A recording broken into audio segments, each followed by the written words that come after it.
Faces a systemic crisis that shows in a health system crash, gun violence, fuel scarcity, widespread hunger, kidnappings, and now a government failure to provide elementary services.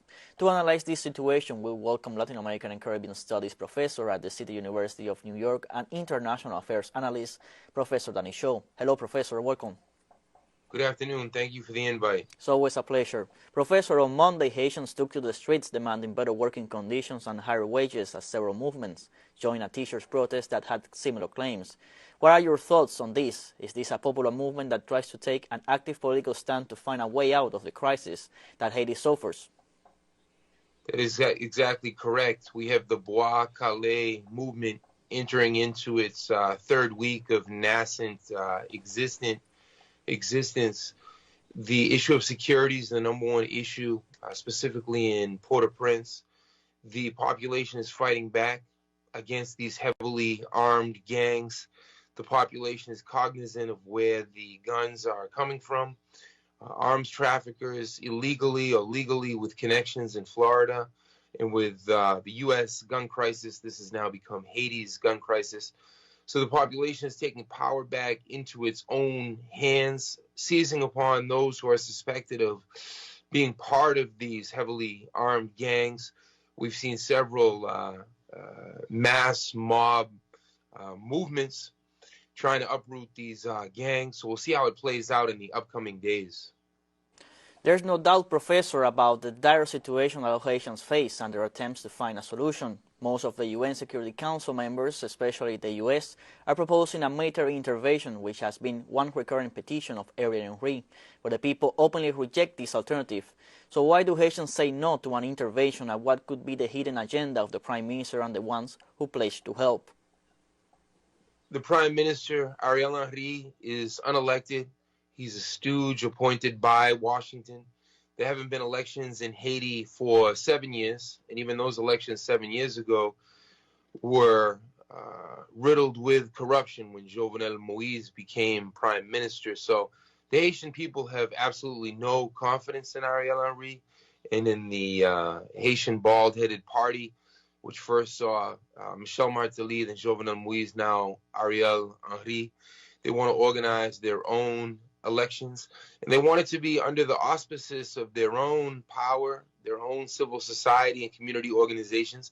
There's a deep distrust of the United States, of the core group. The U.S. continues to maneuver and plot to invade Haiti. Linda Thompson-Greenfield, the U.S.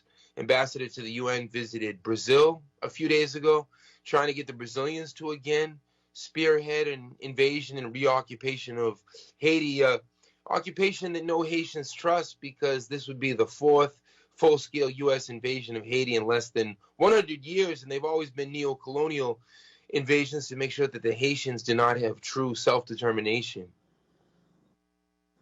Professor, let's move now a moment to the Dominican-Haitian border, because their Haitians are also facing discrimination and violence. Can you expand on this? As a result of this security crisis, more Haitians are being forced to involuntarily leave their homeland and take to the seas in an attempt to get to Miami or the Bahamas. And of course, the Dominican Republic shares an island with Haiti occupying 1/3 of the country and the Dominican Republic 2/3.